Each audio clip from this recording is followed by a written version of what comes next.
09, on vient de l'Ariège, mais on regroupe plusieurs associations. Et depuis plusieurs années, au mois de juin, à peu près à la même période, on fait là cette année on va faire 220 km à vélo. On est parti depuis mardi matin de Foix. On a fait Foix Saint-Giron. Saint-Giron, on a fait le Portet d'Aspet, que vous connaissez, qui est près de chez vous. On a dormi dans votre village hier soir. On part sur Saint-Gaudens, on va longer la Garonne et on va rentrer par Sainte-Croix-Volvestre, par l'Ariège. Et on arrive demain en fin d'après-midi du côté de Saint-Lizier. On aura fait 220 km et tout le long de nos étapes, on rencontre des écoles, on vient voir les élèves. On vient, vous voyez des vélos, Michel qui pédale avec les bras, Gigi aussi, et Dominique, il a un tricycle et pédale avec les pieds.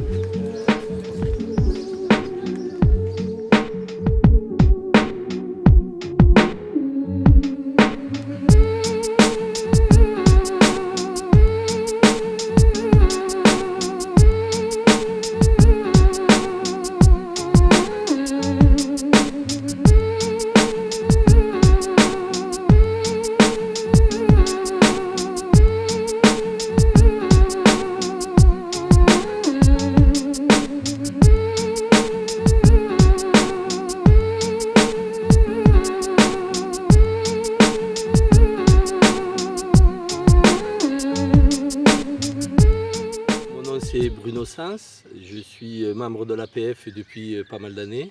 Voilà, je suis paraplégique depuis 32 ans maintenant. Le mois prochain, ça fera 32 ans.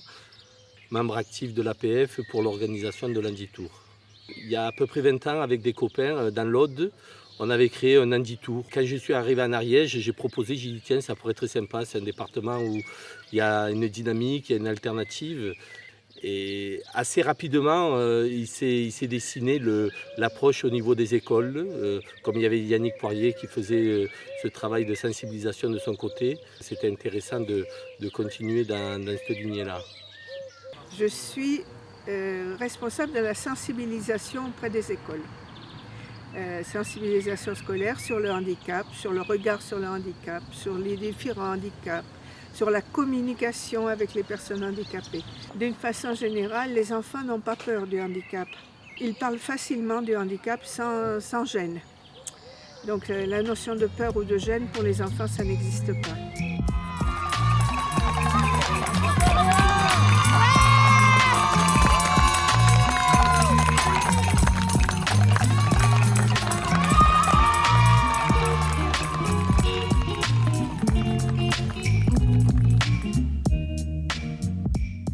Alors vous mettez ça et vous allez me dire si je peux conduire le vélo toute seule.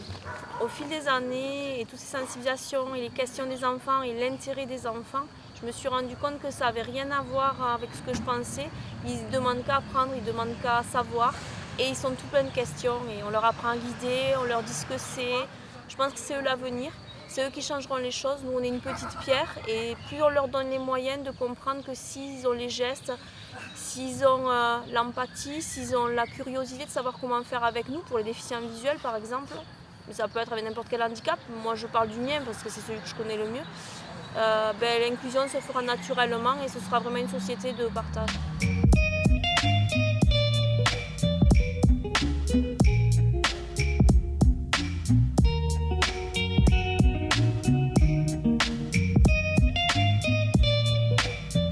Handi-Tour, c'est parti d'un projet de faire une opération qui soit une opération de sensibilisation scolaire, mais également une aventure sportive, une aventure humaine et une aventure de partage.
3 ans, on a fait le choix de vraiment ne pas se refuser. Et comme l'Ariège est un pays très montagneux, eh ben les montagnes, il faut qu'on les passe. Ce qui est fabuleux avec le handbike, c'est les descentes. Les handbikes en descente, on est au ras du sol, on a une impression de karting, on a une impression de vitesse. Bon, par contre, il y a le revers de la montagne, c'est qu'avant de descendre, il faut monter. Et pour monter, nos bras n'ont pas la force des cuisses des cyclistes habituels.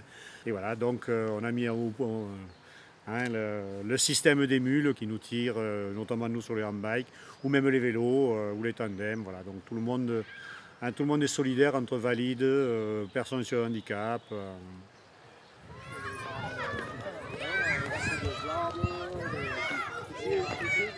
S'il fallait que je la monte tout seul, je serais arrivé, mais avec un certain temps, disons. Il m'aurait fallu un certain temps. Enfin, bon. Quand on est handicapé, le temps est toujours certain, quoi. Il faut faire les choses plus lentement et, comme je dis, on n'est pas pressé. Voilà. Eh ben en fait, je suis arrivé sur le Handi Tour la première fois il y a 3 ans, c'était la 2e édition, et pour qu'on puisse être dans le timing, et sachant que les gars en handbike montent l'école sans souci, mais avec beaucoup de temps, forcément 6 km/h, 5-6 km/h ça va pas vite, je fais la mule, avec grand plaisir. Pouvoir donner ce que certains n'ont pas par les malchances de la vie, donc une paire d'yeux sur un tandem ou une paire de jambes pour les mecs qui sont avec les bras à monter les côtes, forcément ça aide. Partager avec des gens qui n'ont pas eu le bol de pouvoir faire les mêmes trips que je fais en sport. Justement, quand on est plein comme ça sur un trip en vélo dans les côtes, il y a plein de monde. On double du monde, on se fait doubler, donc on tchatche un peu avec Pierre, avec Paul, avec Jacques. Et donc c'est sympa, quoi, une ambiance qui fait que c'est plutôt plaisant, quoi. On passe un bon moment. Il n'y a pas que le côté sportif en fait. Il y a le côté partage et puis le côté après convivial aussi. Le dernier qui forçait pas comme ça, il avait un moteur dans le corps.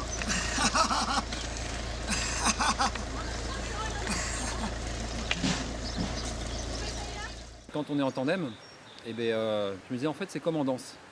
En fait il y a un côté tu donnes la direction et tu reçois l'information de l'autre qui a vu la direction que tu voulais donner ou qui en propose une autre. Effectivement par la parole on pourrait dire attention là on va faire un virage à gauche, 30 degrés, machin milieu, on va se pencher comme ça. Alors que juste en mettant un peu d'inclinaison, le mec s'il est en confiance derrière, il va sentir que c'est parti sur le côté et là il donne du corps et là on peut vraiment faire coucher un peu le vélo. Et c'est bon, c'est vraiment bon. Les 2 descentes qu'on a faites là avec Volsi et l'autre avec Corto, c'est du plaisir quoi, pour moi et pour eux. Hein. C'était des bons moments. Donc ouais, il y a quelque chose qui se passe, ouais. C'est clair. Cette année, on a découvert l'handicap mental qui n'était jamais venu dans notre Handi Tour. Hein, donc ça permet de s'ouvrir et de rencontrer d'autres personnes avec qui on n'a plus de difficultés à communiquer ou aller vers eux. Hein, et nous aussi, je crois que les personnes sur le handicap doivent aller s'ouvrir. Hein, ne pas s'ouvrir qu'à la société civile, elles doivent s'ouvrir également aux autres types de handicap. C'est bien Xavier, très bien.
la chambre à air parce que sans elle, on n'aurait jamais pu le faire ça.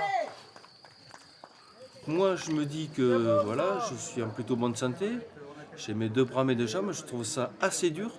Donc honnêtement, les autres, quand je dis les autres, c'est-à-dire ceux qui n'ont pas d'entraînement, ceux qui sont plus jeunes, je ne parle même pas de ceux qui sont handicapés. Alors là chapeau, quoi. Admiration totale. Moi, là, quand je vois ce que moi je bave, voilà, je me dis qu'eux, ils ont un mental d'acier, quoi. Eux, c'est des vainqueurs, eux, c'est des champions. Je trouve effectivement qu'il y a une dimension sportive, exploit sportif, pas compétition, mais exploit sportif, d'aller un petit peu au-delà des limites et d'aller chamailler. Parce qu'on l'a vu, sur le bord de la route, tout le monde n'est pas monté dans les voitures. Même quand c'était dur, ils ont posé le pied, mais ils ont continué à marcher, certains. D'autres ont fait une petite pause et ils sont repartis après. Donc il y a vraiment une dimension exploit sportif, je pense. L'Handi-Tour, on se dépasse et donc monter, on essaie de monter au maximum ce que l'on peut, les côtes. Alors des côtes jusqu'à 5%, ça va, mais dès que les pourcentages dépassent 5%, ça devient difficile pour nous. Et donc là, on a nos mules. Voilà, on a nos petites mules qui viennent nous tirer et nous accompagner et nous aider à gravir les côtes les plus difficiles. Je m'appelle Batou Samedi, j'ai 16 ans. Moi, je m'appelle Maria Baudry, je suis enseignante à l'EREA de Pamiers depuis 4 ans. Le Handi-Tour, c'est la 2e fois que nous y participons. Il y a peu de personnes qui ont cru qu'on était capable de le faire, que les élèves étaient capables de le faire et que nous étions capables de le faire. Et ça permet de casser les barrières que l'on a souvent. Parce que quand on a commencé notre projet l'année dernière, cette année aussi, les élèves avaient quand même une appréhension importante au départ de côtoyer des personnes qui ont des handicaps. Là, c'était un handicap visuel, mais ça, voilà. Et ça permet vraiment de gommer un petit peu les a priori que l'on peut avoir et d'avoir une approche complètement différente, c'est-à-dire d'humain à humain plutôt que de personnes valides à personnes handicapées. C'est important de partager ce moment parce que ça permet de vivre avec d'autres personnes différentes que nous, de pouvoir les aider et tout ça.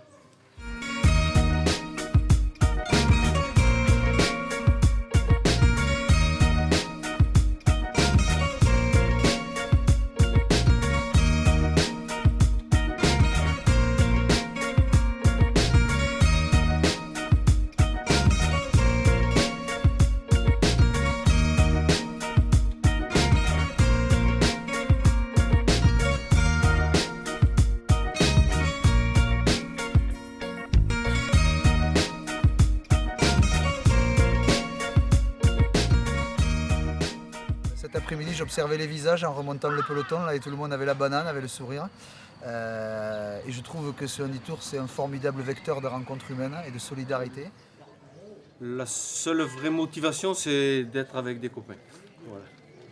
Et du coup, comme il y a d'autres gens, on fait d'autres copains. Et donc voilà, c'est une question d'amitié, de chaîne et de moments sympathiques à partager avec des grands, des petits, des moyens, des jeunes, des moins jeunes, des gens différents ou pas, des gens avec qui on s'entend bien, des gens qu'on apprend à connaître, des gens qu'on découvre. Voilà, c'est surtout ça qui est intéressant. Et le fait de souffrir ensemble le soir, ça fait qu'on se sent plus unis. Le collectif est primordial parce que c'est évident qu'une telle action ne peut pas se monter tout seul ou à peu de personnes. Et c'est vraiment une aventure humaine et c'est tout ce qui se passe à la fois au moment où les gens pédalent et s'entraident ou en bavent en pédalant, qu'il se passe des choses. Mais après, il y a aussi tous les temps off. Le soir, il faut s'installer, qu'il faut préparer à manger, s'installer pour dormir, aller chercher du pain ou autre chose, ou aller à la rencontre des habitants. Tous ces temps-là, c'est extrêmement riche. Voilà, et c'est tout ça qui fait la sauce Handi-Tour. Je pense que si on avait posé la question à leurs encadrants, que ce soit des éducateurs, que ce soit leurs enseignants, de savoir s'ils seraient capables de faire ce qu'ils ont accompli déjà ces 3 premiers jours, dans 80% des cas, on aurait dit non, ça va être dur, il faudra peut-être qu'ils montent dans le camion, il faudra qu'ils s'arrêtent, on n'y arrivera pas. Et là, petit à petit, on voit des gens se révéler. Voilà, sur les routes du Handi-Tour, on ne peut pas se cacher. Il y a les vrais talents humains qui se révèlent. En fait, on n'est plus 4 ou 5 associations, on est un groupe. On est un groupe. On a tendance finalement, même en étant dans le milieu, à se limiter en disant mais non, ça, ils ne pourront pas le faire, donc on ne le fait pas et on n'ose pas. Donc là, moi, ça m'ouvre vraiment des portes Oui, pour faire des oui, choses. ça donne pour envie se de faire dépasser. d'autres Ah ouais, choses aussi, c'est, quoi. En se disant ils sont capables de faire ça, donc ça on pourra le faire. Il n'y a pas la barrière de moi je suis le moniteur, vous êtes les résidents. Puis dans l'effort on est pareil, quoi. On souffre la même chose qu'eux, c'est quoi. ça. Peut-être pire. Peut-être pire, ouais.